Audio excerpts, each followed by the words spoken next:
Welcome to the Redbeard Embodiment Podcast. I am your host, Alex Green, and I'm on a mission to bring the power of embodiment to people all around the world. In this podcast, we explore how embodiment practices, trauma healing, and knowledge about the human nervous system can help us find our ground, discover new sources of meaning, and create connection in an ever-changing world. The deepest change is embodied change. All right. Well, I have the great pleasure of sitting down today with Richmond Heath, a good friend, colleague, mentor, all of the above. Richmond is a longtime TRE trainer. He is a physiotherapist based in the Yarra Valley outside of Melbourne, Australia. So by the magic of the internet, we can have this conversation on the other side of the world, which I never am not impressed by, no matter how many times I do it. So I'm excited about that. But in any case, without further ado, Richmond, it's always a pleasure to talk, and I know today's conversation will be just as fun as always. Yeah, thanks. I'm really happy to be here, Alex, and hi to all the listeners. And I am quite a playful, joyful mood today, so I'm very much looking forward to what we're covering. And as we spoke about previously, I really want to try and bring forward something new. Could be new in the moment, or just new that we haven't spoken about before. So we're not just rehashing the same kind of stuff for people that have often heard before. So anyway, we'll see how we go. Yeah. Okay. Well, let's make sure that we accomplish that. I feel confident. I think we can do it. Yeah. Well, as I said, I always kind of like to start with, origin story and who are you? And I mean, that could be a few hours, I'm certain. But yeah, I mean, the question I usually ask my guests is, the theme of this overall podcast is embodiment, what it means to live and breathe and exist with a nervous system as a human organism. I define embodiment extremely broadly. That's one of the things I get to do in this podcast. So to me, almost nothing doesn't fit into that category. But anyway, and you and I know each other through TRE and neurogenic tremoring, which has been a common theme on this podcast so far, because it's so central to my work and Redbeard's work. So that's for sure something we're going to cover. But I kind of want to zoom out even a slightly further and further back in time than that. Kind of what's your embodiment story, and what are some of the chapters along the way? Well, yeah, I mean, it could be a huge answer. Yeah. First thing in terms of embodiment, I'd say, is I have a memory of being a young boy. I don't know, it could have been 7 or 8. I don't know what age, but I remember lying on the floor of our lounge room. Dad was in the chair watching the TV. We had an open fire, was our only heating on the farm where I grew up. Mm. And I remember just moving my hand around in my arm and looking at my arm and just being in wonder of going, how the hell does that move? Like, what's happening in the movement of the arms, Mm. and the fingers, and just so having a level of curiosity about, like, what's going on under there. Mm. Then many years later, I ended up doing physiotherapy, not because I had a particular calling. I kind of didn't know what I wanted to do. I was interested in sport and the body. Mm. And what I discovered that in doing the physio, I was really fascinated to learn about the tendons, the most basic layer of information. Right, there's tendons that move, but then when we started to drill down into the ATP cycles and that, I was like, okay, I'm not interested in this. I had, like, in a way, a superficial, or superficial is not a right word, more of a summary overview. So I was interested in other things, and probably is my background. I look back now, and if I think about embodiment, I would say my embodiment is like a border collie. So, we all have different baseline states, and border collies hypersensitive, hyper attuned, very visual, high energy. So I was someone who really, not that I knew it at the time, grew up with high functioning anxiety. So I was really good at sport. I was, top of the classes for a lot of things, but it wasn't until many years later that I realized that I spent so much time living in, just chronic disconnected, overwhelmed freeze, hypervigilant freeze that I didn't even know about and wasn't able to talk about. Sure. Especially I had experiences at boarding schools. So Mm. what happened for me then was that eventually all caught up to me. So the main way that I stayed feeling okay in my body, and unaware of the other parts that weren't feeling okay, was sport and exercise. But by the time I got to 30, my body started to break down. So I couldn't swim anymore because I couldn't lift my shoulders above my hands above my shoulders. And then I couldn't run anymore because I had chronic Achilles tendonitis. And I had a couple of episodes of chronic back pain to the point where one of the episodes, I couldn't go up and down stairs because I had so much neurological weakness and chronic pain. So my body literally ground me down to a halt.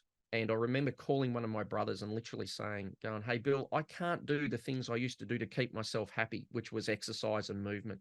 And so then I started to go, well, I was at wit's end, and one of my other brothers said, hey, why don't you come and do some Vipassana meditation? Because he was into that sort of thing. So I look back and go, my body, for want of a better word, called me down to say, you can't keep living this way and ignoring this unresolved stress and anxiety inside you. Not that I knew it at the time.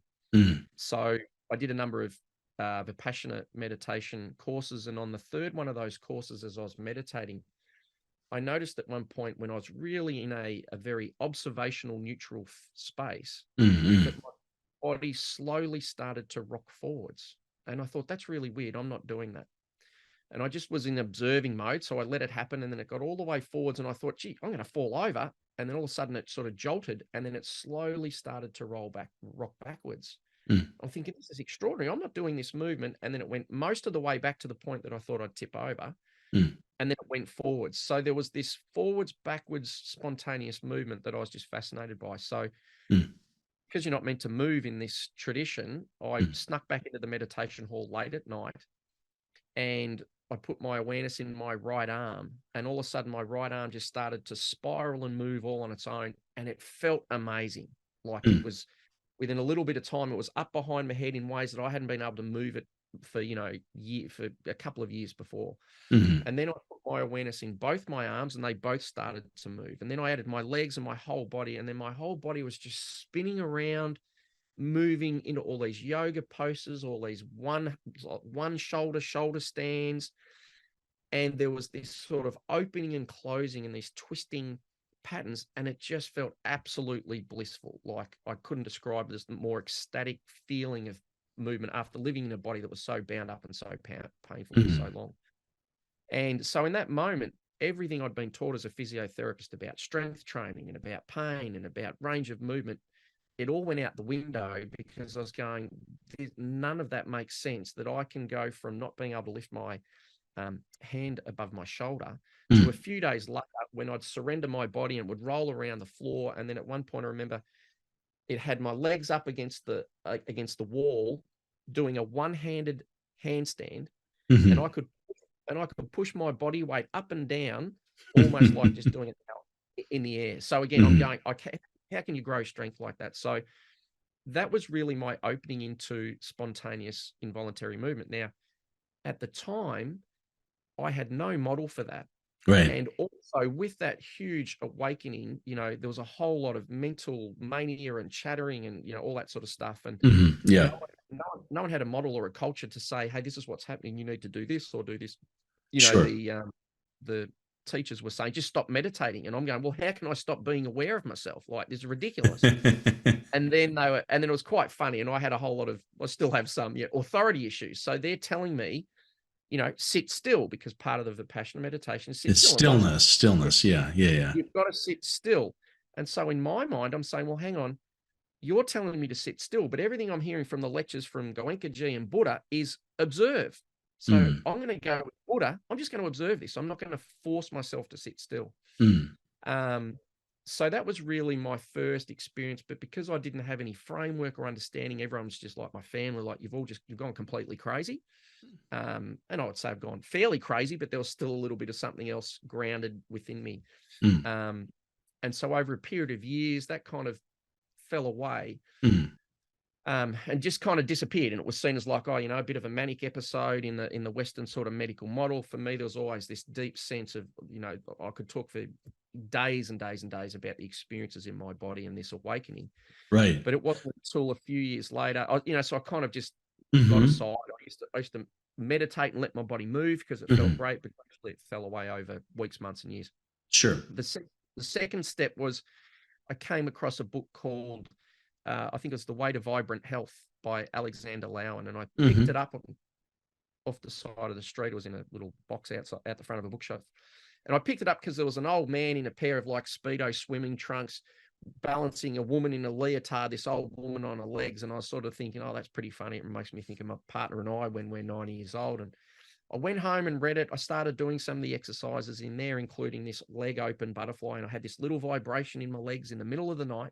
And I remember so clearly saying, this is really good for me. I could feel how good this little vibration was and thinking to myself, I must keep doing this. This is really good.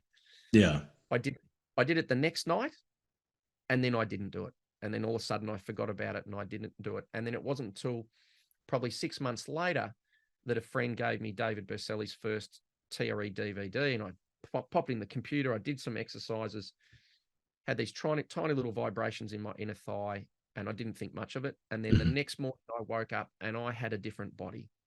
I slept like I hadn't slept in 35 years. When I sat on the toilet the next morning, instead of my heels being up off the ground, like you see teenage boys and kids and, people with autism, where you've got that tension pattern in your calves, which I'd had chronic, tension for years, it felt like my heels were through the ground. So I was like, I was so grounded. I was so calm. I was so present. And I knew in that moment that this little shaking thing was doing something that nothing else I'd ever done had ever been able to touch or take me to that depth. And the real liberation for me, Alex, was because I was trained as a physio, where it's like, it's my job to fix your body, and it's based upon my knowledge and my wisdom. Therefore, if my body's broken, that's my fault because I don't know enough and I'm not doing enough. And what I sometimes call my first great liberation was the moment when I discovered for myself that my body had the ability to heal me infinitely beyond my capacity to do it consciously through my own cognitive mind or my ego. Cool. And that was huge relief for me. Awesome. Sorry, okay.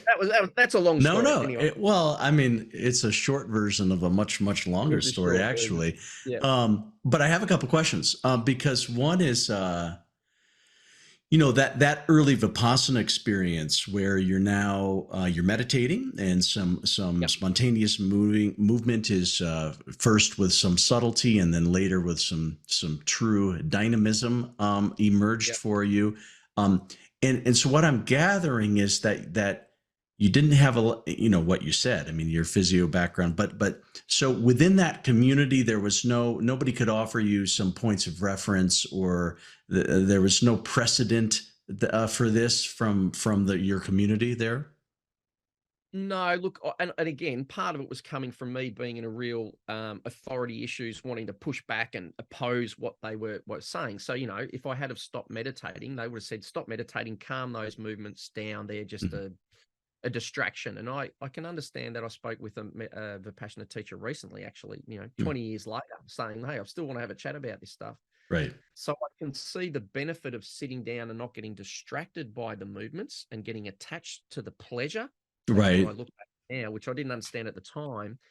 But also I'm incredibly grateful for it, because just in thinking about it, my introduction or my initiation into spontaneous movement was done by my own body. Like, so I always say to people, I didn't come to TRE. I didn't learn about tremoring through David Berceli or TRE. It arose organically within my own body and called me into it. So that gives me quite a different starting point. Totally. Well, yeah. Well, the reason I ask is, I mean, my own story was somewhat similar. It wasn't in meditation, but it was when I was part of a meditation community doing formal Zen meditation. And it wasn't during the meditation, but it was during a bodywork session where somebody was working on me, and I was 25, something like, maybe actually a little younger, maybe 22. And just this big spontaneous movement, my hips were shaking and this and that. And the person could not provide, there was no explanation. It was like, that's just a good thing that probably is happening. And so for me, that was like this mysterious, was that energy? Was it, I didn't have much language around nervous system at that time. What the heck, is this good? Is this bad? Is this an evil spirit? This is sort of where do I contextualize this? And then for me, it was, a decade later when I was a body worker, I also sort of saw that happening in other people. And then when I came to TRE, and I've told this story many times, probably even on this podcast, that it was like, a key in a lock, because it was like, oh, okay, somebody has also seen this phenomenon, studied it, looked at it. So that was like the big draw. And for me, like you, it explained something that I didn't have any framework for. But part of the reason I'm asking about the meditation environment is, I don't know about you, but I've probably worked with, I don't know, maybe a dozen people whose entry point into spontaneous movement was through meditation, and very commonly through Vipassana. Mm. So that story of sort of some movement pattern emerging. Now yours gets into a pretty, I mean, the one-armed standing push-ups sound pretty amazing, but in later it's like, I'm surprised that this isn't more discussed, because even within yoga communities, like within Kundalini yoga, there are some sort of knowledge around these body awakenings that can happen, that include all these movements that are not possible with one's normal. And I'm just curious if in your seeking to understand what was happening to you, did you start to come across any other sort of frameworks of explaining or understanding, or was it just experiential for you? No, that's right. Not at all. So one of the things which I look back now as a gift, but at the time wasn't, was that my entire culture, my medical community, physiotherapy community, the mental health community, all of my family, the only interpretation they had for this was, you've got mania, you're manic, and not to I discount see. all these elements. So for me, I was in the state of going, I'm trusting my internal state that I know there's something in this. Probably at the time I was like, no, I'm not manic, you're all just idiots and you don't understand. Yeah. And just, dismissing that element of it. But Right. so what I'm saying is, for me, the journey was, I had no one, almost no one at all, that was able to normalize this, except Alex. And I'm forever grateful in my life for a man called Jack Beatson, who's a Niambar man, an Aboriginal teacher and elder of mine that I'd been studying under, and at a place called the Tranby Aboriginal College in Sydney. Okay. And so when I dived into this Indigenous culture and all these kind of metaphysical experiences and stuff, right? So there was this opening up into this world. And so when I was, I describe as like spinning around Australia. Literally, my body would move. I would drive my car, what I'd call neurogenically, surrender and allow my body to kind of follow my body and make the decisions. Mm-hmm. Anyway, so quite wild and woolly. And then at some point, and this is quite normal in Australian Indigenous culture, a kookaburra came and landed, which is an Australian laughing kookaburra bird, or laughing crying, came and landed near me. It was actually at the Vipassana Center when I was in the process of being kicked out, Mm-hmm. because I wouldn't stop moving. Mm-hmm. That moment, I just had this thing of, I have to go and see Jack Beatson. So that's a normal thing in that culture, is, animals will come and you'll receive some sort of message in some way. So Mm-hmm. I eventually made my way up to see this man, Jack Beatson, and one of my brothers came with me because they were all worried about me, needing mental health support and all that. So he came and accompanied me, can't say the word, but anyway, he came along with me. Mm-hmm. And so eventually, I was it took a couple of days to drive up to this guy, Jack Beatson. Mm-hmm. And so I turned up. It was pretty wild and woolly and all this different stuff. And I just said to him, I said, Jack, this is what's going on. I'm having this, I'm having that, I'm having this, I'm having that. I Mm-hmm. had everyone in my whole family and culture, sending my brother up with phone numbers for the psychiatric teams and all that sort of stuff. Mm-hmm. And after talking to Jack for a while and telling him what happens, I'll never forget, he was trying to give up cigarettes. So he was sucking on a plastic nicotine sort of cigarette. And he just took a big, big drag on it. And then he just looked at me and said, we all go through these things at different times. Enjoy the ride. And he said these were, enjoy the ride. Mm-hmm. So when I look back, in that moment, I was like, he's someone I trusted. This weird mystical stuff that was happening, that was kind of his world. And he just said, you're okay. Now, In retrospect, he might have just been saying it so he didn't scare me or freak me out, but it was incredibly profound because all of a sudden there was someone else that went, "You're all right. You're not completely wrong." So the reason I'm saying that, Alex, is my experience and around spontaneous movement is, again, in my culture, my Western white, medical model, Mm. is entirely pathologized. Mm. The only way that spontaneous movement has ever been studied is in shaking and tremors, in ataxia, in Parkinson's, when it shows up in a sort of pathological sense. Sure. So, so that was incredibly challenging to not have any framework. So when I came to TRE, one of the things that was so useful was all of a sudden I had a framework to make sense of why my body would shake and tremor. Now, all I would say though is that that was a huge relief and it made a lot of sense. But at the same time, over time, what I realized is that the TRE model too can have a very limiting effect when we're only thinking about spontaneous movement in relation to the past and in relation to releasing tension or stuff that's been generated from the past, rather than how spontaneous movement helps us move into the future. So Into the future. Yep. Yeah, it was both here's a great model. It's like, oh, that makes sense. But also when we stay rigid in that interpretation of the movement, right, then it can actually very much limit us and keep us in a very narrow experience about what it is and how it works and what its potential is and how we can surrender to it. Awesome. Very cool. All right. Well, so I want to hear more about kind of, how you hold TRE, meaning that's going to be a major part of our conversation. But in terms of, but maybe you could share a little bit about the early years, sort of how you found it. I mean, you sort of mentioned that, kind of how it impacted you.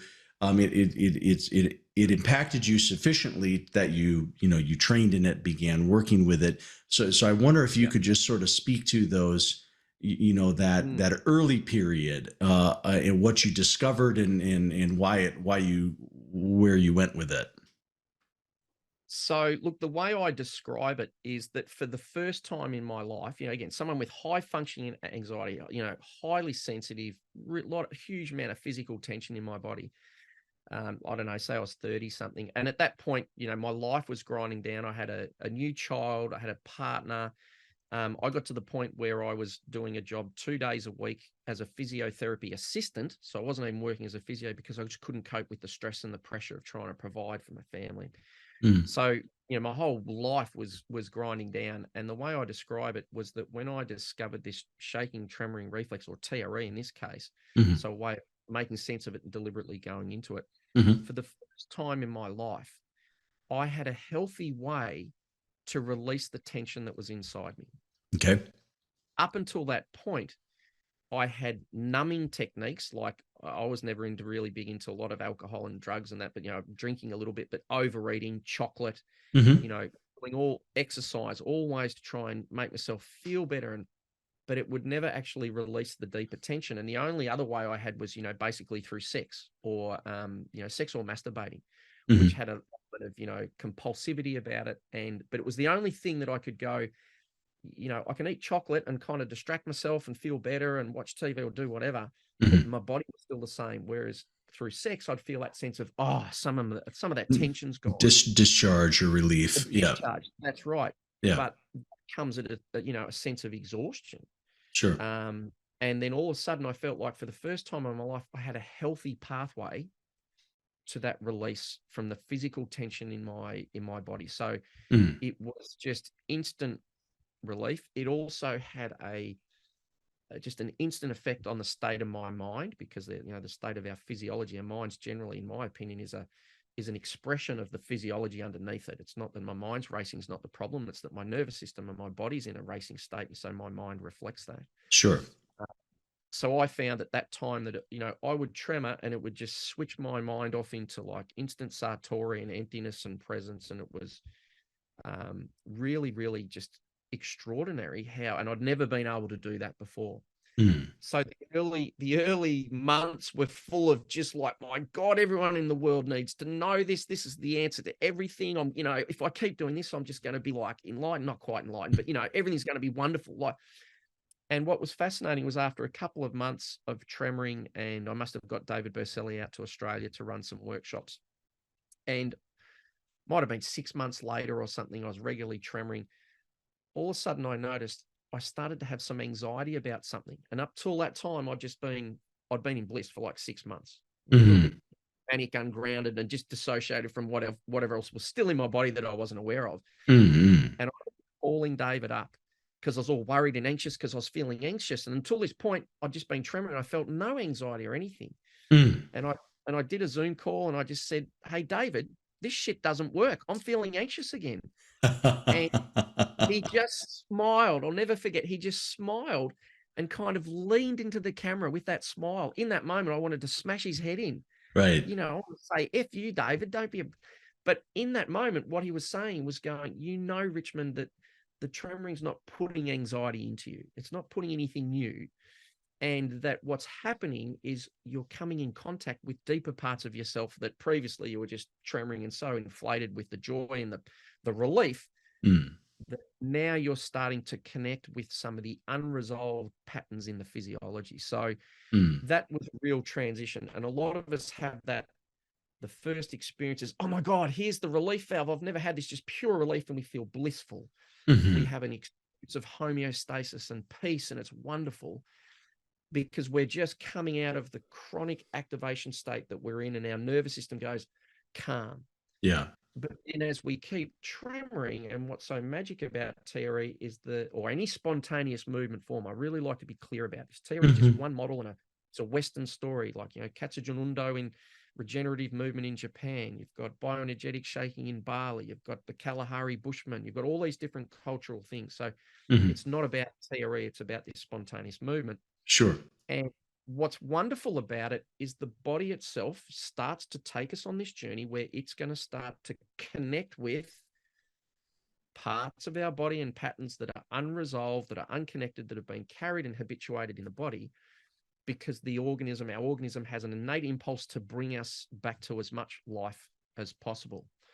So for me, one of the great values of TRE and understanding a trauma-informed model means, okay, well, we can make sense of why we shake and tremor from a trauma model. So that means the ego can say, this isn't wrong and bad. It makes sense. But what I find is really important for anyone working with spontaneous movement is that the body leads the process. And what that means is the body will take us on a journey to places that we may not consciously want to go, that our ego would want to avoid. So I don't want to feel anxious, so I'll do whatever I can to avoid anxiousness. But in my case, my body had to take me to the point of starting to recognize that I'd been squeezing my pelvic floor on for 35 years without ever knowing about it. And when it started to finally release, I had no idea why it was releasing. I could just feel the release until 6 months later. One day I went into a meeting with a group of my friends, and I felt my pelvic floor come on. I had to go off to the toilet, and I was going, I'm feeling scared. So all up until that time in my life, I just thought, oh, look, I'm an introvert. I don't like parties. I don't like socializing. I had no idea that actually the reason my body was tight and I didn't like that was because underneath this was an underlying anxiety and fear, insecurity going into those things. So someone once said, Tony Fitzgerald from Perth, who was a TRE provider, I'll never forget this. We went to lunch during a workshop, and I'm like, Tony, what's going on? We do these workshops. People start tremoring. They love it. They just love it. They say they're going to do it, and then you see them 6 months later, and half the people have stopped tremoring. What's going on? And he said these great words. He says, I think the problem is because we don't do TRE. TRE does us. And by that, what I mean is 99% of what we do in life generally is, well, not always, if we're leaning into ourselves, that's different. But most of the time, we're trying to only do things that help us connect with feeling better, without understanding that in order to feel better, we might need to go through the physiology of the body. And sometimes we need to get in touch with what's stored in those unresolved patterns inside us that need to be integrated and resolved so we can then actually truly feel better. So a lot of us find that thing of, hang on, I just want the tremoring to make me feel good. What do you mean if I do some tremoring? I might start to feel more aware of how anxious or how angry or how overwhelmed I am. So without understanding that as soon as people hit hurdles using any form of spontaneous movement, they go, hang on, this isn't going in the direction that my ego wants to go, which is why it's so valuable to have a bigger framework around the sort of practice over the long term to go, Right. well, why might this be an up and down or cyclical journey of deepening your embodiment? Because the reality of the disembodiment is because it's been overwhelming. Right. So, and because the body's leading it, it will take us where we need to go rather than necessarily where we want to go. And that's really the key difference in any spontaneous movement practice compared to anything that we're doing in a top-down, volitional, cognitively directed process. Even embodiment itself, even Right. choosing to go into the body consciously, wonderful, great, we know that. But ultimately, it's the body or the organism that determines our baseline level of embodiment, not our mind. Right. And we generally only use mind-based top-down processes to try and re-embody rather than letting the body, Show us re-mind. show It's us the really like way. re-mind. That's Yeah. right. Or call our mind back into the body. The body's got that, the leader of that process, but that's the beauty of surrendering, going, let's let the body lead. And again, Totally. I like the term, like re-embodiment. If we talked about that, it would be much clearer, because when we say embodiment, we think about I have to embody, Right. which is very different from saying my body is waiting and trying to call me back into my mind, back into myself. Yeah, yeah. No, I like that framing. And so my language, my simple language for that, especially when I'm doing somatic experiencing, there's a phrase that I use, which is it's simple. It's just listen and follow. And what that means is sort of, in SE, what we're doing is turning our attention in the direction of sensation, and then in a way waiting. And then the phrase I use, listening and following. The listening refers to just observing what's there, but the following part is, and what wants to happen. If something wants to happen, it's so easy to inhibit. It's the most natural thing in the world, or maybe not natural, but it's the most common and instinctive thing in the world. Right now I'm talking with you. I kind of want to yawn. Well, an easy default could be, well, I know how to suppress that. No big deal. But the other direction is, oh, well, if I listen and I follow, where am I led? Which is, and so there's a crossover, of course, because at that point, somatic experiencing might well be leading into spontaneous movement that's akin to whether we've accessed that through the TRE format or through awareness or whatever it is. But yeah, no, I really like that framing that you're giving. Yeah. So look, in you saying that, so what I'd like to do is try and delineate something here. So when you say that, listen and follow, Right.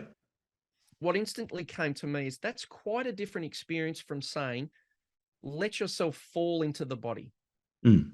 So think about this process. If someone can't get to sleep, when we use the terms, you fall asleep, you fall in love. And when we go into flow states, the irony of a flow state is you don't create it consciously.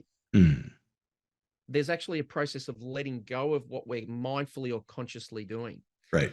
So this is one of the things I love about the spontaneous movements of TRE or any practice like that. And starting with it is because the movements, I like to say, the movements meditate the mind. But what I mean by that is, rather than going, I've got to focus or I've got to follow something, which means I've got to do something, which is a very active process. Again, not wrong or bad, but let me be really clear, not in any way dissing this or saying that's not incredibly difficult. Right. But there is actually a significant difference when we have the experience where we're not doing, we're being done to. Literally, my mind is falling into this process. So it's like you're saying, hey, I want you to fall asleep. The paradox is, in falling asleep, you don't do that. You don't do falling asleep. Something happens that takes over and you surrender and you are pulled into sleep. Right. And so for me, this is what I really like to frame up for people, is with this organic movement of the body, is allowing ourselves to fully surrender rather than even directing our consciousness or our conscious mind. And Alan Fogel, the author of Body Sense, he's got some great frameworks and great frameworks and articles he's written about embodied self-awareness. And I love his model because he talks about, you've kind of got, let's just say, dysregulated or disembodied awareness. Then you've got, I can't remember what he's called, but let's just call it active embodiment, or so into which he would put mindfulness, where we're consciously focusing. So there's a doing. Mm-hmm. And then he talks about a deep state under that, which I think he calls restorative embodied self-awareness. I think it is. But basically what he's saying, there's a point where it shifts over from something we're doing consciously Mm-hmm. into something we are being drawn along in and Mm-hmm. surrendered. Something being done. Yeah. That's right. And that is literally the definition of a flow state, where my conscious mind is experiencing, but it's not directing, or my ego is coming along, but the body or the organism is leading the process. So for me, one of the great things I love about TRE, and I think that it's not spoken about enough, is I like to say, I have never seen anything on the planet which gives people the opportunity to entrain themselves into flow states. And the paradox is, you don't consciously create flow states. You need to create the conditions for flow state to arise and for your mind to fall into it. And so that's where, when we're tremoring, for me, I find that just as significant, if not more significant, than what happens in my body, that I start tremoring, I lie down or stand up or whatever I'm doing, my mind's racing to the past and the future. It's got ideas, it's bouncing around. And then the movements very quickly, and this gets easier, more and more efficient with more and more training, because we're training the nervous system pattern, for want of a better model. Yeah. I'll find all of a sudden there's some spaces in those, between those thoughts. And then I'll find some stillness, and then there'll be some quietness, and then there'll be some aha moments. And so the beauty there is that that's not happening because I'm choosing to focus my mind. And again, not to discount the power of mental focus. Sure. Or paying mindful attention, but that's very different when our mind is being drawn into presence by the body itself. Right. Which I just think is one of the absolute magical things. And again, why that sense of, it's not just about embodiment. When we talk embodiment, we think about it, going into the body. So we're looking at it from the perspective of our mind, for want of a better word, and connecting to that way. Right. And there's a very different experience when we say, hang on, I'm just going to float here and let my body connect to me. That's find me. Because ultimately we can consciously distract ourselves and focus on other things to come out of the body. But if you look at the stress and trauma model, especially, ultimately it's the body, the organism, for want of a better word, that creates the state of disembodiment in stress and trauma. So when I get stressed, when any of us get stressed, I don't consciously go, I'm going to stop shunting blood into my hands and feet. Right. So the body is organizing the process of disembodiment. Right. That's right. So it's leading the process. And I'll never forget, David Berceli once saying, doesn't it make sense if we've got all these unconscious, instinctive, reflexive, whatever you want to call it, defense physiologies. Yeah. Yep. That's right. That are all happening subcortically outside our conscious control.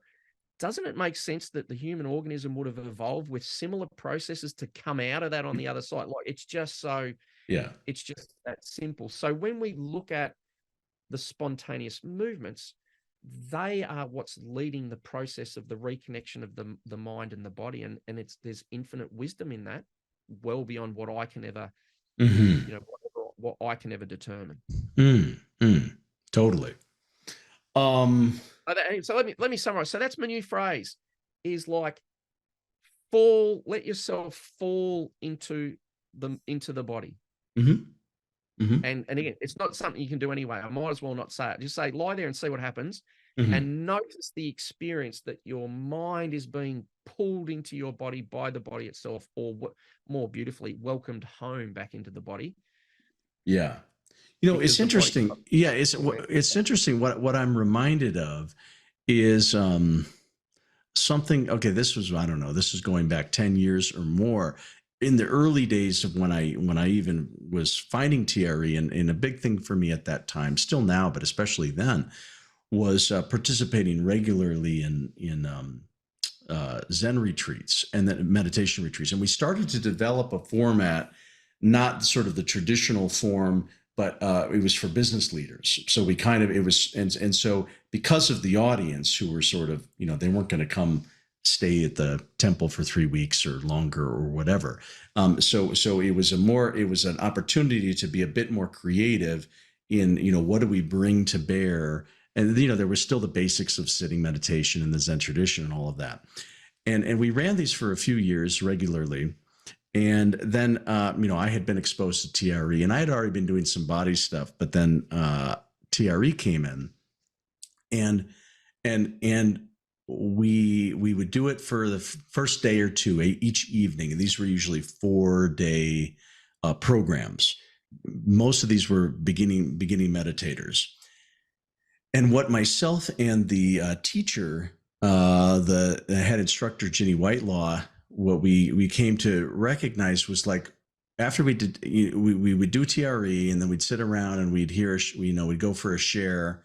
And as often as not, people would almost actually not have that much to say, in contrast to their normal way of being. And then if they did have something to say, the certain phrases would commonly come forward. And one that always stood out to me is how many people would say, I just feel more connected.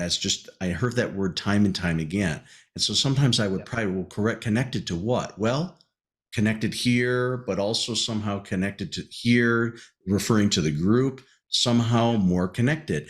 And so those are the words being used. But what Ginny and our experience was, wow, somehow we just like skipped through 4 days of the normal process, where, if we're lucky, people sort of arrive at a kind of a group experience where the mind is settled and there's something different, and that transition would occur so readily. And so, I had sort of found TRE thinking of it as, a therapeutic adjunct, as trauma release and all this and that. And here in this particular application, it was, oh, okay, well, clearly there's a connection between what it is that we're going for in meditation. But to me, the connection with what you shared is that it's the when you do TRE, and you find yourself into spontaneous movement, unless you're resisting it, which is fine, and that happens and it's normal in the beginning, but if you're having a positive experience of it, then you're very much invited in this dropping into the body and experiences in a way that might never have been done before, or rarely. And I guess actually the connection is this idea of flow state, because that's sort of something that we're going for through the meditation experience. And we found, okay, well, great, this is a wonderful tool for leading us in that direction.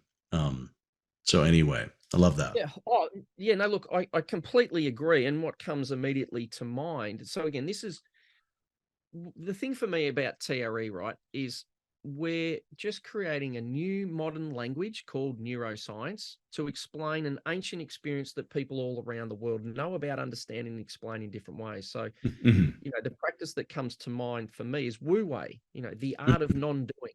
Sure. The books like Zen and the Art of Archery, it's about training this body skill to the point where the body does it itself. So this is, this is what I really like. Rather than just thinking, the TRE is just about releasing some tension. This is about a process that can help us grow what I like to call physiological maturity. Happy, healthy, strong, connected, grounded, open, engaged human beings with wisdom and compassion. So that's where I often use the term, for me, Alex, I say to people, get up off the floor, people, get up off the floor, stop just tremoring on the floor. And I don't just mean stand up. What I mean is take this experience of surrendering to the body and the spontaneous of the body out into your life. So, for example, the next time someone attacks you and says, I don't like your voice, your nose, your thing, instead of bracing and holding it, see if you can allow the body to express. You might cry, you might feel vulnerable, you might get scared, you might get really angry, but there's movement starting to restore rather than that sense of containing everything. So look, my dream, and please, if there's anyone out there who is a trained Vipassana teacher who is ready to run a Vipassana TRE retreat with me, Mhm. where we balance between the sitting still and the focusing through the body and integrate that with the tremoring spontaneous movement, and we breathe between the two, please let me know, because I haven't been able to find a teacher who says, hey, I'm ready to expand what Well, we've been told. Richmond, then, well, I mean, it's not Vipassana, it's the Zen tradition, but my colleague Ellen, and she was another trainer.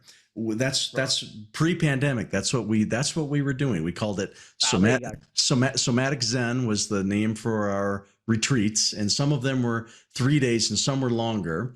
And that's exactly what we did. Is we flowed between stillness meditation and TRE and also some other forms of spontaneous movement. So why don't let's get together on that one. Yeah, all my good ideas, someone else's. I think I've had a great idea and someone else has already done it. But look, I really would like to do, like we add some tremoring into Vipassana meditation, Mm-hmm. go deeply into the body, and as you've experienced, it's Yeah, a no-brainer. Like it is a it's no-brainer in terms of how it will help. And this is one of the things I love about integrating this spontaneous movement, because I also like to say to people, even if you do your tremoring 30 minutes a day every day and you follow your routine, what are you going to do with the other, 23 and a half hours of your life is going to make a huge impact. So we can't just go, look, if I just tremor for 20 minutes and then I do whatever, everything's going to be wonderful. I need to learn how to use my mind and my body and all of those things, which most of the stuff that we tend to do is already doing that. How do I consciously use myself? right. Volitionally move or think or focus or and one of my a breathwork teacher, Campbell Will, who's an amazing physiotherapist from Australia who is in America that runs functional and therapeutic breathwork. He makes the point, he says, look, if you have a breathwork practice, you can do 20 minutes of beautiful breathwork every day. And then if for the other 24,500 breaths, you have a completely dysfunctional breathing pattern, it's just not going to make that much of a difference. Mm. So this is where, the beauty of the way I see it is like, everything in our Western is all about control. It's all about cognition. It's all about, I can make this happen. That's wonderful. For me, there's just this little missing link, which brings in humility and a sense of surrender, because at the end of the day, I like to say, yeah, great. The mind over matter, you can achieve all these things. I just say, great, stop yourself dying. Mm-hmm. You're going to get to the point in your life where you're going to have an experience of saying, you know what, I'm not in control. Mm-hmm. And even Right. if that's just like, I'm dying and I can't do anything about it. Mm-hmm. One of my favorite stories when Wim Hof, the Iceman and the breathing thing, and he told this story he was doing a training in Melbourne, which was amazing with, 400 or 500 people. But he was talking about he had done a climb up Mount Everest, I think in bare feet and shorts, Mm-hmm. the top of Mount Everest. Mm-hmm. And he got something to like, the second last camp or just something insanely impossible. Mm-hmm. But then he turned around because his foot started to get frostbite. It's something he still suffers from today.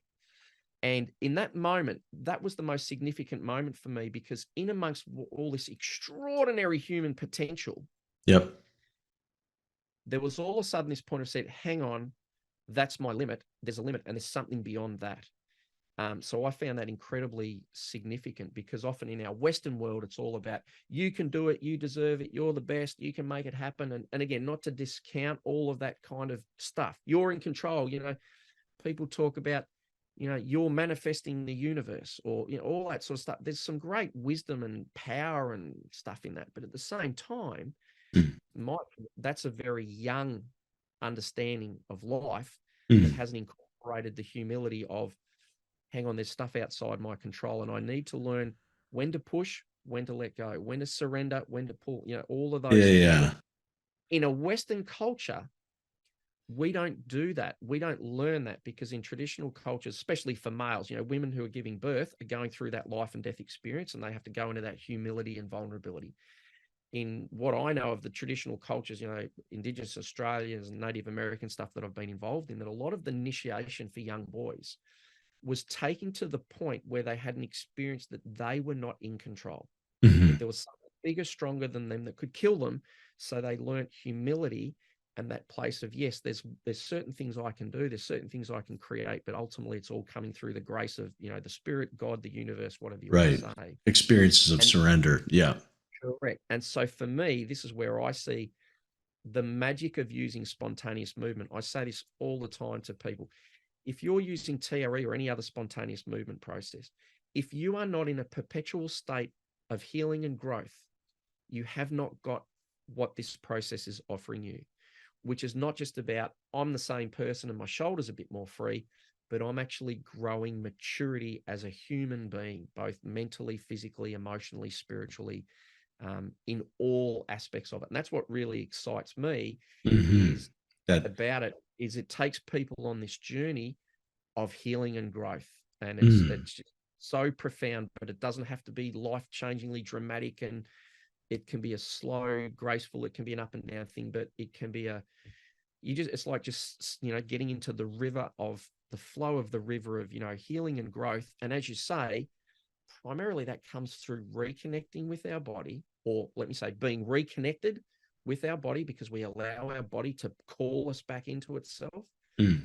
And through that, when I'm more connected to myself, then I have the opportunity to be more connected and safe and grounded and curious and joyful and harmonious with other people, because my own organism is more harmonious. And through that, to have a deeper, harmonious relationship with the world around us and nature and spirit and all those sorts of things. And so, I just see that because we're in a Western medical model, I also like to say, look, all the stories I tell you in my workshops about polyvagal theory and the nervous system, they're all just stories to keep your ego happy, because in 500 years' time, we will look back on the current neuroscience of the day and people will laugh at us and say, how could they possibly think that was what was going on? But us in our sort of hubris, we often think, no, I know polyvagal, I can explain it all. This is what's happening. Now, it's not to discount the value of the models, but it's not to get attached to it, knowing that in 5,000 years, we'll have infinitely more understanding of what's going on. So we really and even then in 5,000 years, their model will just be a model. So instead of getting stuck up in the research and the evidence and the explanations, he's just taking the time to surrender to the body, create space for your body to do what it wants to do. It doesn't have to be shaking and tremoring. It could be gurgling in the nervous system. It could be your brainwave slowing you down. It could be heat dissipating from under your arms. It could be crying. It could be anything at all. It could be laughing. It could be so. I just see this as such a simple, profound evolutionary process. And David Berceli talks about, trauma as an evolution, but also the resolution of trauma as an evolutionary process for humanity and humans on the planet in relationship with planet. And the only caveat I'd say is primarily westernized humans who we're generally out of relationship with the world around us and trying to control it, and probably Christianized, being one of the main foundations of that. So I like to keep in mind that sense of, rather than there's this linear progression of like, the whole world's getting better, is there are cultures that haven't lost this deep connection with the world and their body and their spirituality. So rather than we're thinking, we're dragging everyone along and healing the world, going, actually, we're kind of trying to catch up. Heal ourselves. Yeah. Heal We're trying to ourselves and catch up too. mature our own civilization. Yeah. That's right. And that there are so to keep that really aware, like, the Kalahari Bushmen, who part of their key identity, calling themselves the cultures of the Sheikh. I don't need to come along and say, no, this is not the great spirit nom, or however they say it. This is trauma releasing through the polyvagal model. Right. And to be really clear, David Berceli has been super clear about this from the very beginning, that one of the primary essences of TRE is neutrality, which means we let every person, every culture, every belief system interpret this experience themselves. The difficulty is in bringing it into a westernized model. We've really hyper attached to the neuroscientific trauma-informed trauma release model, which is not wrong. It's really valuable if that's your paradigm and where you're coming from. But then we go and push that and apply that onto other people. So, I don't know what's moving us. I don't know if it's a spirit leaving me or coming in. I don't know if it's the nervous system. Like, we can come up with a great story that makes it's because the neuromuscular system's down regulating thing. And then like when I was a 3-year-old, what used to infuriate my brothers and my father, I would just say, well, why? Well, why is the nervous system doing that? Oh, well, because we've discovered these nanoreceptors, and in 10 years, I'll be saying, why? So we, again, that's the thing. That ego wants to think that it knows what's going on, it's in control, and everything's okay, and I feel safe. Whereas the real maturity of the ego and our well-being is living in the mystery. So all those traditions, the Native American traditions, great mystery. It's like, we don't know. I don't know what moves. I use the term life force or Kundalini or neurogenic tremor. David Berceli calls it the tremor mechanism. What the hell's a tremor mechanism? There's something inside us. And so that's why my two golden questions to people when they're learning TRE, I say, look, everything else, these are the only two questions you really need to answer for me. Are you okay? And is it working for you? Everything else outside that doesn't really matter, because at the end of the day, my body doesn't give two hoots. Your body doesn't. No one's body cares two hoots whether we explain what's happening through polyvagal theory or energetic release or Kundalini. It does not give a shit. It just needs an opportunity to express itself. And that's basically, TRE creates a model and a space for us to allow that, like many other spontaneous movement traditions and cultures and practices around the world. Well, so I love the concept or the phrase of, hey, if you're not taking TRE off the mat, then, it's a minimal part of your experience and your growth and your evolution. Yeah. And there's a few, you've mentioned a few domains, like, you mentioned, you kind of went through this experience of what you called neurogenic driving. So, allowing, that was, and I remember you sharing about that. But you've brought that same framework to sort of, thinking that you've done around the birthing process and also even part of your own story, kind of from, the birth of one child and then later. But, to me, one of your contributions in the TRE world these days, one of many, because you're being very creative across many aspects of, kind of where TRE is going. But one is around this, around birth, and I wonder if this is you could share a little bit of how does this, the what is it, the remindedness or demindedness? How does that show up in Western birthing situations? Yeah. So look, as soon as you brought birth, all of a sudden I've had the full body chills down the back of my neck and my hands. So it's like, okay, now we're getting real. It's probably worth framing. It's probably worth sort of sharing the story. So at some point when I was doing my Aboriginal Studies course, we got taken up to this place called Slippery Rock up in the mountains, and where the local people, I think they were Biripi or Dungari, I can't remember which one they were anyway, and they would give birth in water. Okay. So why this was relevant was because I was hearing about, water births being brought to Australia and the people doing water birth, this is all new. And we're going, hang on, this is all ancient. They've been doing it in this culture. Right. And at some point, all I can say is at some point, something came to me, which was like, why do we have to push babies out? Because I'd grown up on a farm, right? So I always say, no, I've been at thousands of births, maybe not thousands, hundreds of births. They've all been cattle and sheep, but they're still birds and they're still mammals. Right. So in watching mammals give birth, they're not thinking, they're not going, okay, I'm going to consciously push. I've got to breathe. I've got to do this breathing technique. They're just letting it happen. So with that background, I had this question of why can't we just let the babies come out? Why do we have to push? Because all of our Western stuff is like, you're sitting, you're pushing down, push, bear down, and do all that. Now, I'm not certain rhythm and timing things and all of that. Yep, that's right. Doing it really cognitively. And please, I'm not for a minute discounting that is not at times very relevant and often required, but sometimes required only because we've set up the conditions to make it required. So when my partner was pregnant with our first child, we went and did all the normal mainstream. We went to the hospital. We did all that sort of stuff. We got all the information. We're physios. We did everything we were told to do to prepare for the birth. The labor progressed very quickly when we got to the hospital because my wife felt that was the safest place for my child's head. My child's head was already crowning. Okay. So she was almost born, basically. And then at some point, the midwife said, okay, now you can start to push. And in that moment, I turned to her and I said, hang on, why does she have to push? And she turned back to me and she said very condescendingly, because I was there, I had no shoes on, we'd been camping at a tree planting weekend. And she very condescendingly said to me, they don't come out on their own, you know.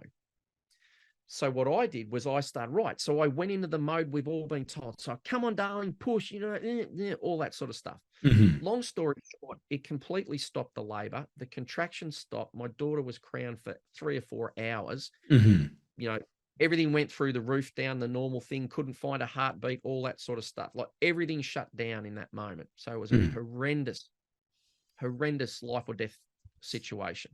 Right. And then many years later, coming to TRE and understanding about spontaneous movement. And we had our second child, which was we had a home birth in water. Okay. Yep. And the way I just, not to pretend in any moment that it was easy for my partner or for me. But what happened was my partner didn't do any conscious pushing. She simply relaxed and allowed.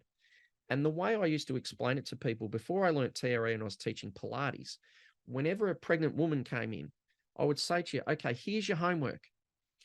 For the next month, you are not allowed to push when you're doing a poo on the toilet. They'd be like, what do you mean? I said, see what happens if you don't consciously push, and just see what happens, because guess what? They can come out on their own. Both of those. So up until I learned TRE, that was the only way I could give women a concept of the experience of going, if you're supported and encouraged and coached and able to surrender and let go, your uterus is not meant to be a conscious muscle. Your uterus has got its own peristaltic process, just like your digestive system. So that was the only way I could even frame to women this concept of, hey, the job is ultimately what you're trying to do is let go, to let go, to let go and let go. Again, because our whole Western culture, the next time you're watching TV, all of you are listening, the next time you see a birth on TV, you'll see probably a woman lying on her back. She's got the lights on. It's a completely stimulating environment. She can't drop into that deep defrontalized, let her prefrontal cortex calm down and let her body take over. And she's going consciously pushing. Now, again, not to dismiss that sometimes that may be appropriate, but often it's only needed because there's an internal battle going on in the body, that classic state of wanting to let go and wanting to hold on. That's all happening subconsciously. And look, to be fair, I can't think of anything more traumatizing than giving birth and having something the size of a watermelon trying to come out my vagina. Like, and when the threat, here's the key thing, when the potential threat of pain, damage, tearing, all those sorts of things is inside you in the shape of a baby that's trying to come out, how do you get away from that threat? How do you create safety? How do you create? It's internally. And that's why that, you know, giving birth is such an extraordinary initiation for so many women, because they're taken by that experience into this deep place of this dance between safety, control, holding on, letting go, and learning that there is a state of absolute surrender. So I'm really passionate about that, because if we don't even have the model or the idea of learning to surrender, and like you say, what I saw neurogenic birthing, which is just neurogenic's just kind of a made up word to sort of say, let your body do it. Yeah. Let your nervous system do it. Yeah. That's right. And it's not really the nervous system, because yes, it's not really about the nervous system, but it's just it's a nice, easy term. It's just saying, let the organic movements themselves do the movement. Right. So for me, you know, one area that I'm incredibly passionate about is, again, now I've got this tool where women can experience this process of how do I, again, fall into your body giving birth. You're not doing it. How do you practice falling through the repeated activation of the spontaneous movements? Again, want of a better word, your nervous system is practicing and training itself how to do this letting go and falling and surrendering, just like people use TRE to learn how to fall asleep. We can use TRE to learn to fall into stillness or peace or joy or expression, or fall into surrender and to fall into the body's organic wisdom to give birth. Because I also like to point out to people that everyone who's alive, we are at the end of a long line of successful babies that have been born all the way back to the beginning of time. Not one of the babies in our entire lineage for millions of years has died in the birth process. Right. That's really profound to think about that. Yep. Compared to, there's all these, you know, the way we give birth in Western cultures is, you know, hugely disempowering. And so anyway, I can feel again, so this is the potentiality of, it's not just about, hey, let's blow off a bit of stress and tension.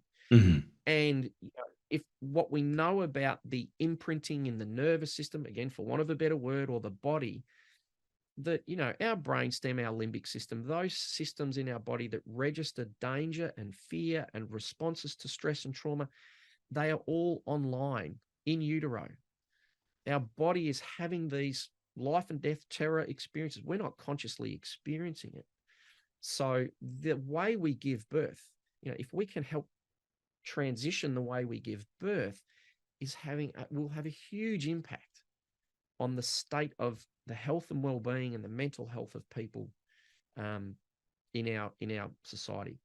And then we move on to cord clamping, where standard thing is to cord clamp, which is like putting your hand over and suffocating the oxygen supply so that breathing becomes a life and death terror experience rather than a smooth transition. You know, in your country, in America, circumcision. So if I explain it to people, I go, as a young boy, I had someone strap my arms and legs down and torture me with no anesthetic. People are like, oh no, hang on, you just got circumcised. We all get circumcised. Those patterns, they imprint into the body. You know, research is very clear about boys who've been circumcised, or people who've had the injections, have higher pain responses to, you know, just painful stimuli down the world. So it's not just the act of giving birth as well. There's this whole, there's all these accoutrements around it that are pretty archaic, or not nonsensical. Yeah. And one of the difficulties for all of us in wanting to change and address that is, what it often means is we have to actually go back and look at what happened to us and be okay with it, and also what happened to our children, and to be able to go deeply inside and feel the grief and the sadness and the whatever, because often what keeps us away from changing things to a better way is needing to avoid how we feel about what happened to us or what happened to others, even though none of us have done it deliberately. None of us, you know, the doctors who are doing it aren't saying, hey, I want to try and hurt people. They're all doing it with good intention. We're all doing what we think and know, with a lack of insight and wisdom at times. But we need to be able to grieve ourselves and accept the impact that's happened.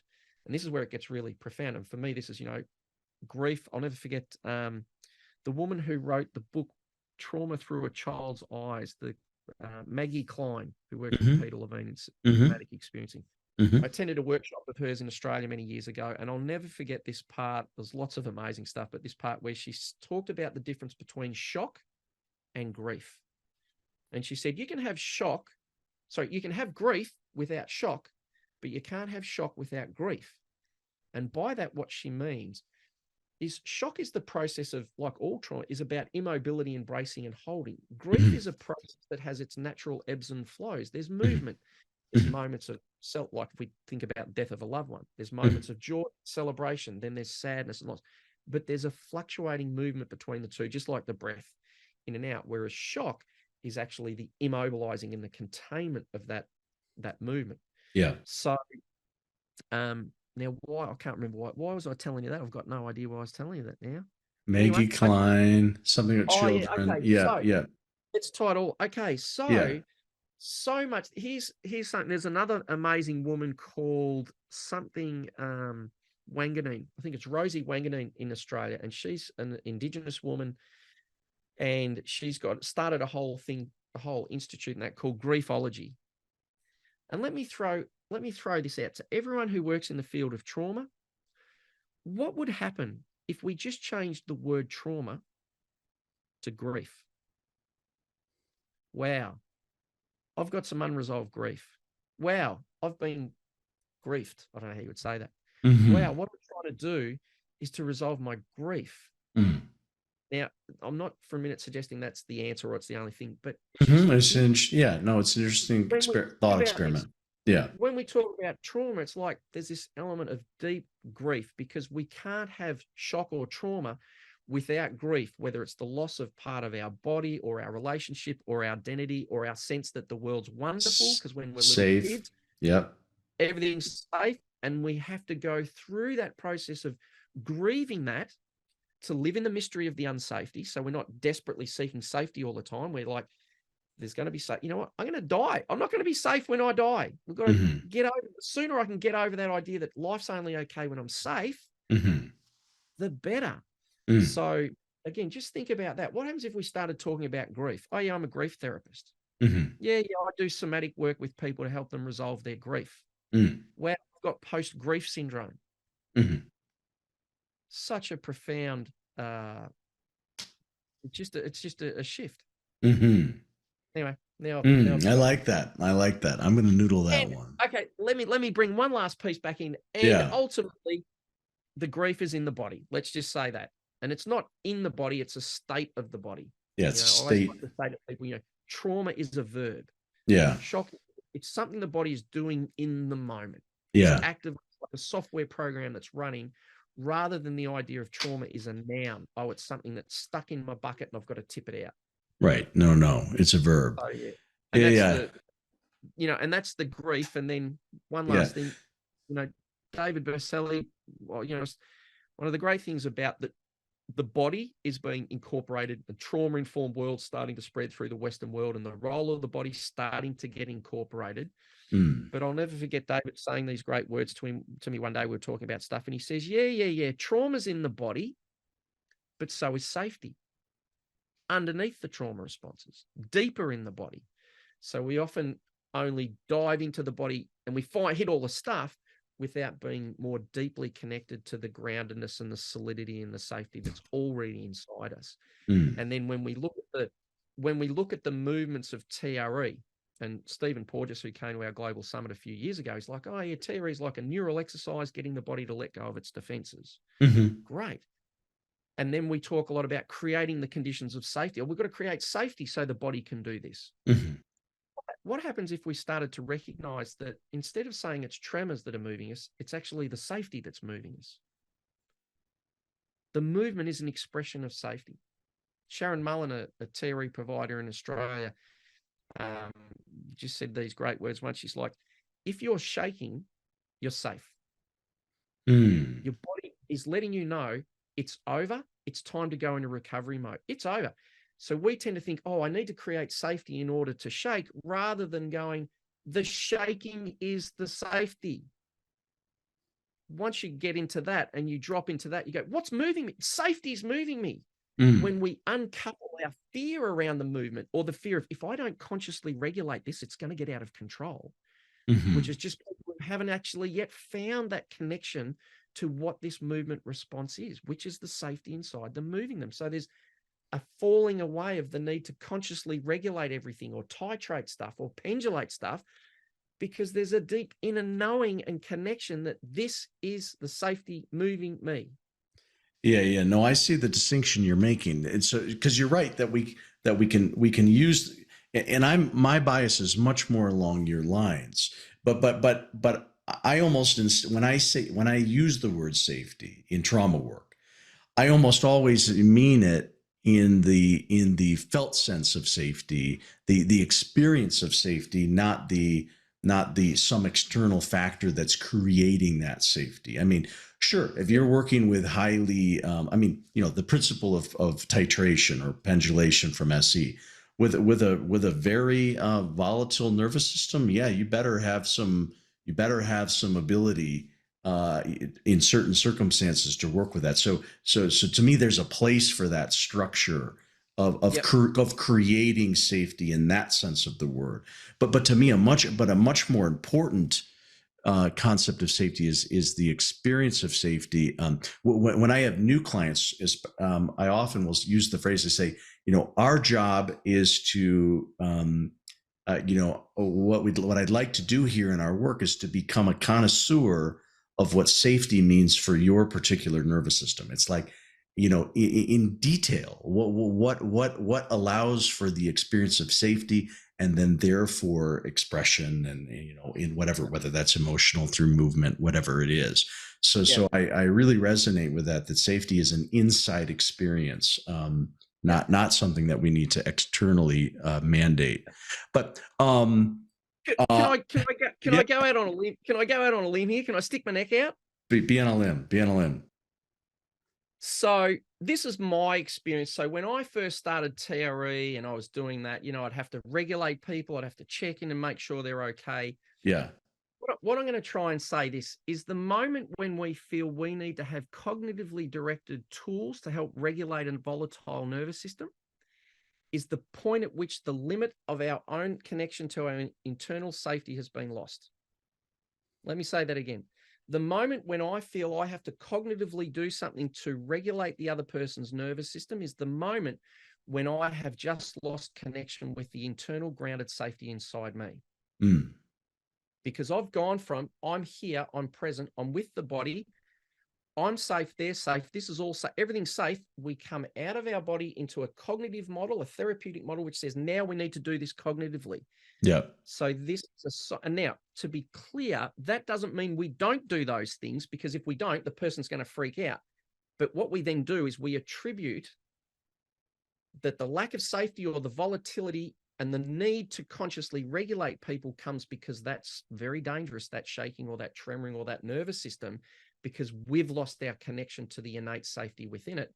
So we pathologize that. We say we have to regulate. Now, the reality is, if I don't have that embodied safety inside me, well, then yes, the moment I lose my connection, we do need to cognitively regulate. Pull in some tools. Yep. We need to pull in the tools. However, what we need to recognize is the more work we do, the more we tremor, the more we embody, the more safe we get that exact same volatile nervous system comes in the next time.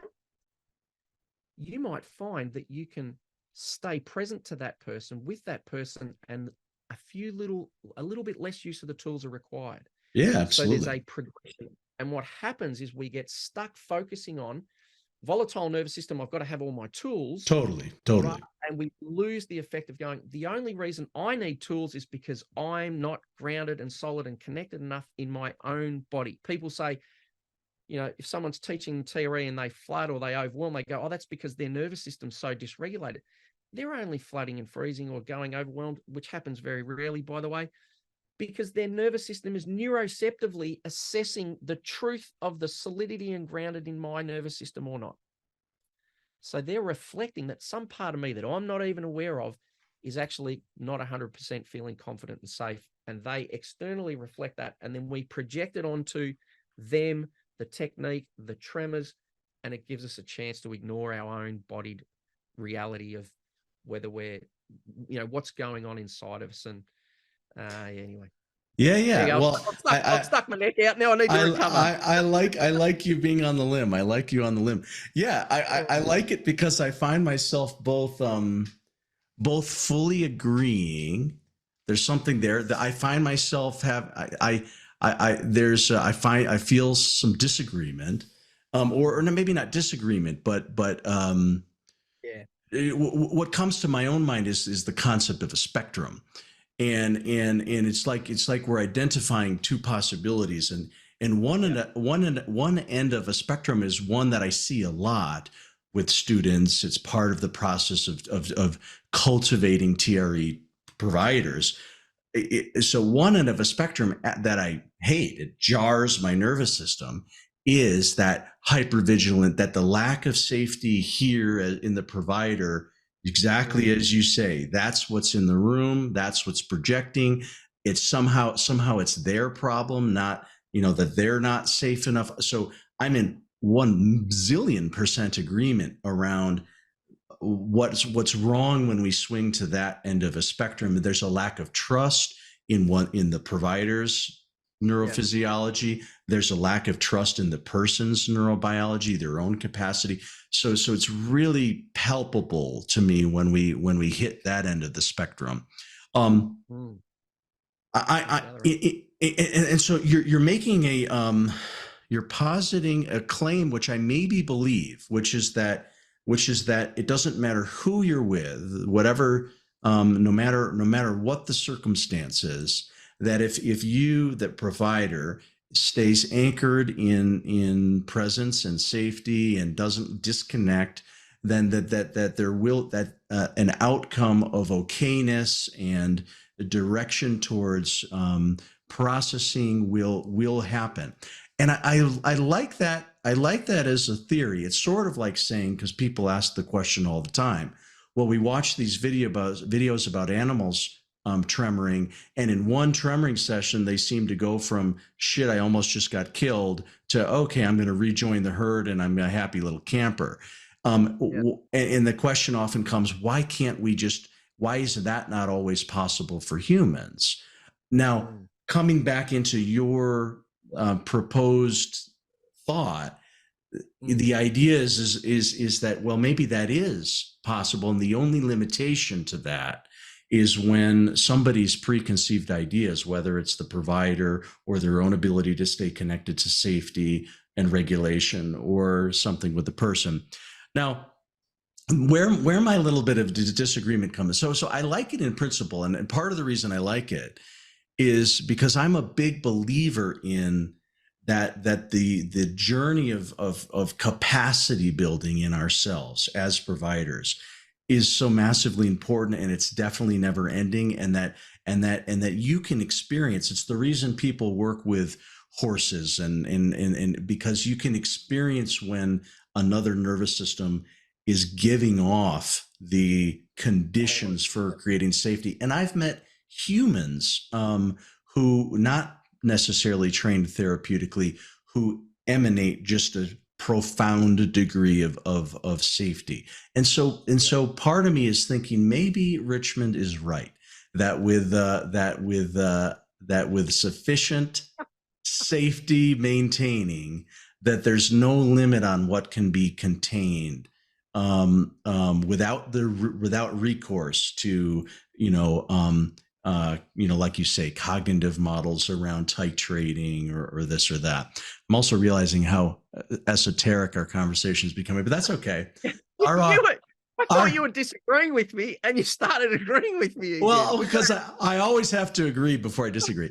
But anyway, so coming in, so can I just jump in on that? Well, no. Let me just finish the thought, okay. and then yeah. And so part of me agrees with that. But I think I've had my own experience. This is where my disagreement comes in. I think I've had my own experience where I myself have a lot of trust in the person's nervous system, their capacity. I have a lot of trust in my own nervous system, and I have a lot of faith that just letting this go unfiltered is going to be the best. I've had the experience where that person's subjective experience later was, wow, that was more than I bargained for. I don't want to do that again. I got into deeper waters than I wanted, or whatever.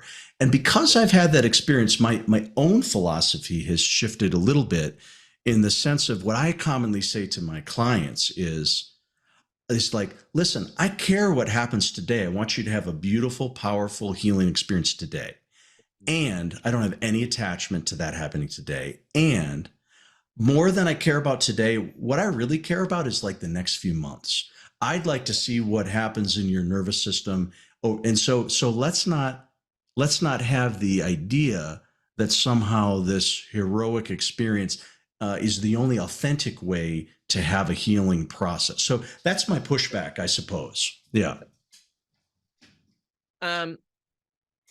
So and again, so don't take anything I'm saying as truth or singular or anything like that. But yeah, look, this is the way I would reflect upon it. So in that story, we go, someone's touched into their system, but they haven't really completed it through to that happy camper little animal that's gone back to join the herd. It hasn't really gone far enough. Right.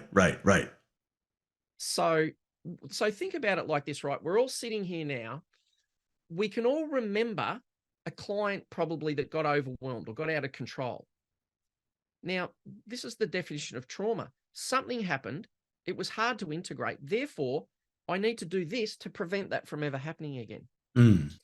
We walk into the sessions. I walk into my sessions, often when I present stuff and I'm talking about self-regulation, part of my brain's going, my God, if I'm presenting it to you about all this sense of self-regulation, I'm already saying to you, this is unsafe. You have to regulate it.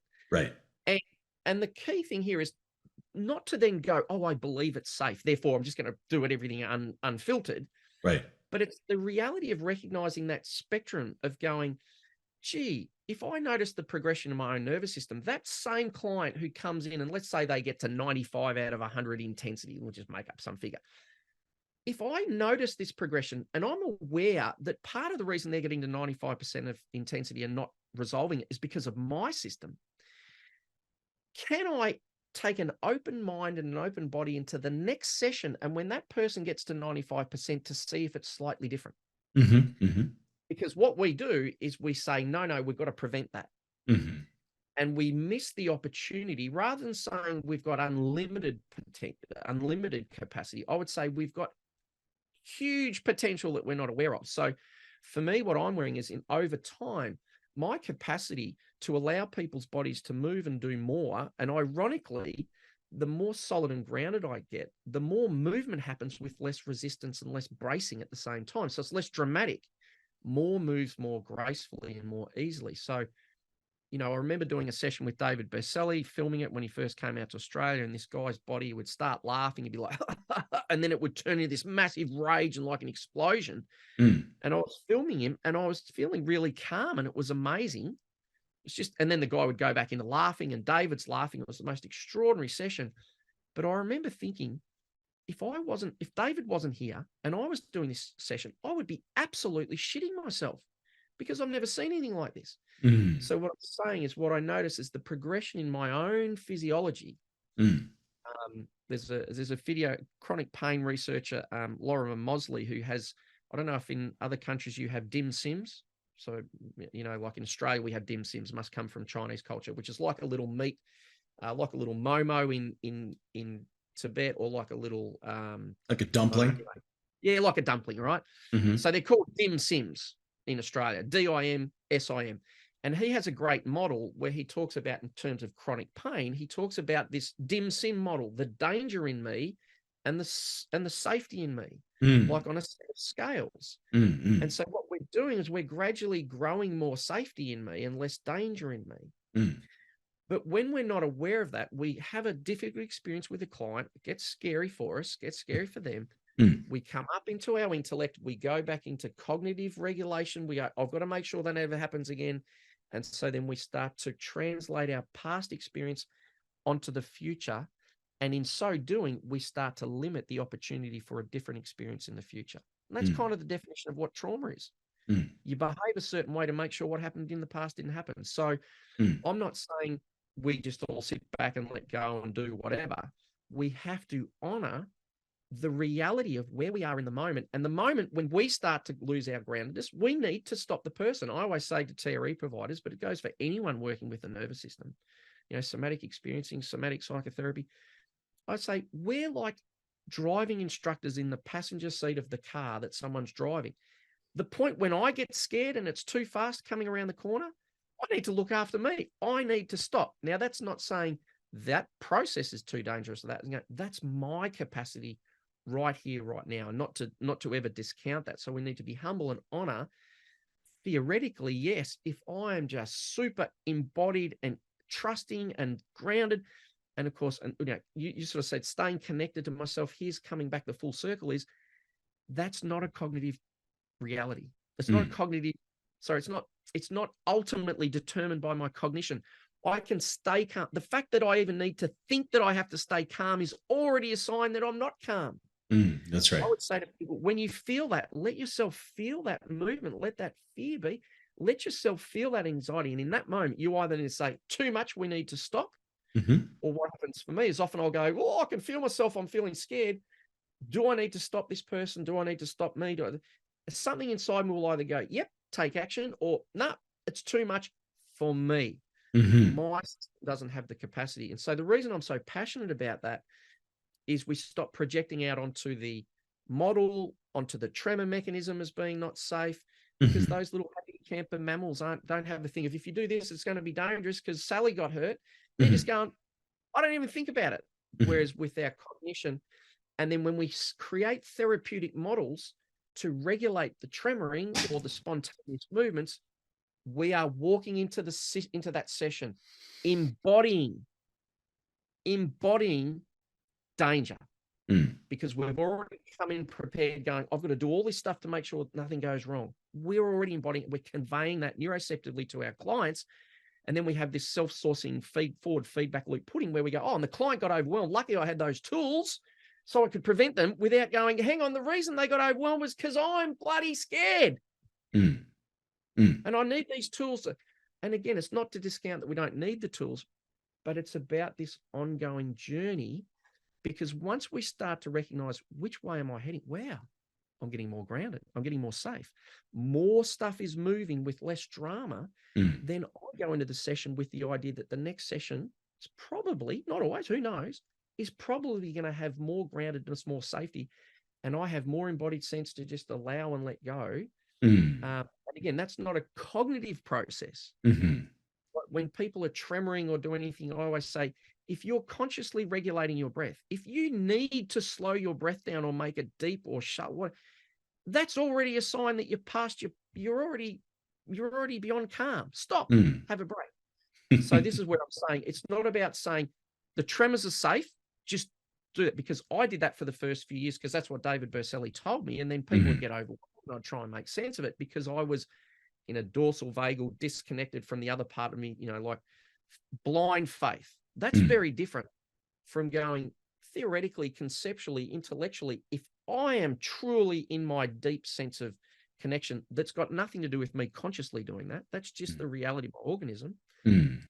That's going to be the outcome, and it's moving in that direction. So it helps me take away the sort of distraction of it's about the tools and the cognitive regulation.